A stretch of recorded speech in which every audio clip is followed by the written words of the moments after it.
The United Kingdom and France registered record numbers of daily infections of COVID-19 late last week, forcing both countries to enact restrictions. In the United Kingdom, masks will be mandatory for certain types of workers and bars will have to close at 10 p.m. In some urban areas of France, including Paris, restaurants will have to close at 10 p.m., but in cities like Marseille, bars and restaurants must stay shut until further notice, which sparked protests. Many owners say they will have to close their businesses for good. To discuss the situation in Europe, let's bring in two new panelists. From Bath in the United Kingdom, Dr. Bharat Pankhania is a senior clinical lecturer at the University of Exeter and an expert on communicable disease control. He joins us via Skype. Also via Skype from Paris, Maria Paula Carvalho is a journalist and author. Welcome to both of you. Bharat Pankhania, let me start with you. As I just said, the United Kingdom has imposed new restrictions. It is making the use of masks mandatory and bars will have to close at 10 p.m. What are the factors driving these numbers up in the United Kingdom? And is this the feared second wave that we've been hearing about? I very much think this is not a second wave, but a continuation of the first wave. It went up in March, April, May in the United Kingdom. Then it went down as we went into restrictions. And then as we came out of restrictions, and this is the key point, as we came out of restrictions, the baseline, the background number of cases in the country was a bit too high to have come out of restrictions too early. And then when you meet people who are vulnerable to infection, in other words, they've never been infected before, 92% of them have not been infected before, and there is a background level of viruses circulating. And then you start doing things like opening up businesses, going to work, opening up schools, opening up universities, you generate a number of cases. And having generated and multiplied the cases, you see what we are seeing today at the end of September, a surge in number of cases. Maria Paula, as I said in my introduction, that France has also enacted new restrictions. We're also hearing reports about the number of cases at European universities that are going up. There was a university mentioned in France, the university at Rennes in the west of the country.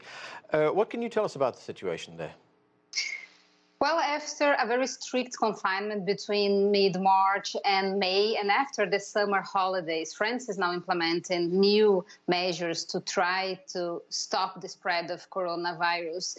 Indeed, many clusters have emerged since French universities opened at the beginning of September. Some of them had to shut down temporarily after some students have been tested positive. So the authorities here decided to divide the country into different alert zones. For example, Paris, its suburbs and other major cities as Toulouse, Grenoble, Montpellier are considered high alert, which means that gatherings of more than 10 people are forbidden in public places such as beaches and parks. Gyms and reception halls are closed. Bars and restaurants have to close early, maximum 10 p.m. On the other hand, Aix-en-Provence, the southern port city of Marseille, and Guadeloupe at the Caribbean are branded maximum alert zones. In those areas, bars and restaurants are closed since Sunday night for a period of 1 week. And yeah, we have a kind of a new normal already in France with mandatory face masks, temperature checks, hand sanitizer dispensers everywhere. And in most big cities as Paris, you have to use mask even if you are walking on the streets, and the fine if you are caught without a mask is quite expensive, 135 euros. Right. Bharat, on this question of compliance, of course, the United Kingdom government has introduced these new restrictions, but are people complying? Half-heartedly. And this is where the importance of timely, prompt, important messages need to be delivered succinctly, and people understand the gravity and the importance of the message. And if we don't deliver those messages in a timely fashion with the sincerity and importance that they deserve, then you will get people saying, I don't think it's that important, and therefore I don't know if I really want to comply. Something else that I have noticed in the United Kingdom is the variability. The variability is amazing, and for somebody who specializes in infectious disease control, I find it amazing that we haven't had clear, absolutely clear, succinct guidelines from the center. What I'm referring to is some people wear visors, and some people wear masks, and some people wear both, and there's variations on how they wear their masks. All of those are messages that need to be corrected immediately, and you have one standard, which is you wear a mask, you wear it properly, and you protect yourself, you protect others. You know, we have a situation here, Bharat, in the United States where the wearing of masks and practicing social distancing and things like this has been politicized here. Is that a similar situation in the United Kingdom? Whilst it has not been politicized, we're definitely getting the groups that believe that masks are good. And then there is another group who say, I am going to find every ruse possible to avoid wearing a mask. So to share with our viewers one simple example I noticed a perfectly healthy, perfectly able, perfectly good health person walk into a cafe, and when he was asked to wear a mask, he said, oh, I am exempt. I'm not going to wear one. I don't need to wear one. And he was allowed to carry on with his normal business. I found that unbelievable. And if you magnify that and allow people not to participate in what is a public health action, then we are not being strict enough with managing this outbreak, because we need to sort of say, this is not a political thing, this is an infection control issue, and you've got to take part. Maria Paula, we were talking about Marseille just a moment ago. There have been protests in that city, and as I said at the beginning of the segment, that business owners are complaining that if they shut down right now, they may not be able to reopen again. So what is the government doing about that? Yeah, the restrictions provoked protests from local politicians and business owners, especially in Marseille, as you said.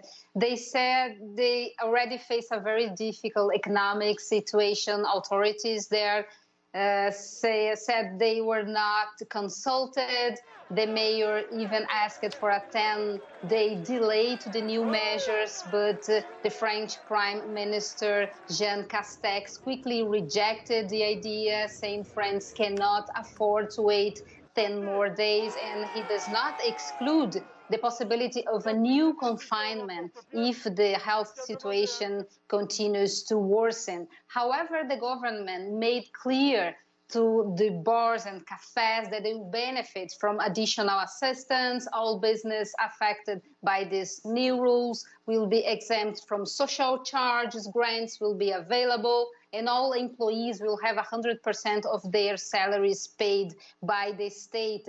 However, what is interesting here in France is that we don't see really this mask backlash as one can see in other European countries.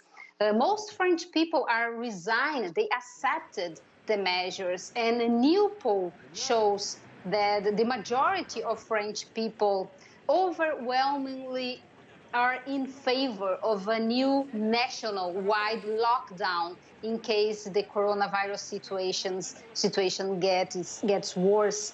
While, however, the confidence in the government's ability to face the crisis has never been lower. Bharat, of course, we are just entering the fall season or autumn season right now. Are there any concerns that the virus could spread even faster in the autumn, because it also coincides with the flu season? Yes, there are lots of concerns, because in the colder months, we go indoors and we spend more time indoors. And that is the great ingredient for transmission of infections when you are in a crowded place, spending a lot of time indoors. And on top of that, of course, it will also be the start of the influenza season. And of course, you can have perfectly possible dual infections, an influenza infection as well as a coronavirus infection. Therefore, I personally, and the government too, let's be fair to them, have been advising people that you must take your influenza vaccine as soon as possible. Protect yourself against at least something that you can protect yourself against. Maria Paula, we've also heard from the head of France's National Council of the Order of Doctors, a medical organization. They warned that this new wave, or this new increase that we see in France, will place a very heavy burden on the French healthcare system. He said healthcare workers, to use his words, who were responsible for the spring miracle, as he called it, are exhausted and traumatized. How serious is that? Yes, the doctors said this weekend the second wave of coronavirus is arriving in France faster than we thought. So just to give you a figure, over the last 24 hours, 11,000 new cases of COVID-19 were recorded in France. The new measures were taken especially because here in Paris, the hospital system is under great strain, according to the Minister of Health, Mr. Olivier Véran. The number of coronavirus patients in the capital just rose from 150 to 330 in the last 3 weeks, and it's expected to reach 600 by the end of this month. Until now, just to finish, 31,700 people died in France from coronavirus. Okay, and that's where we have to leave it. Thanks to both of you for being with us. That is it for this edition of The Heat. I'm Anand Naidoo in Washington, D.C. Thanks for watching.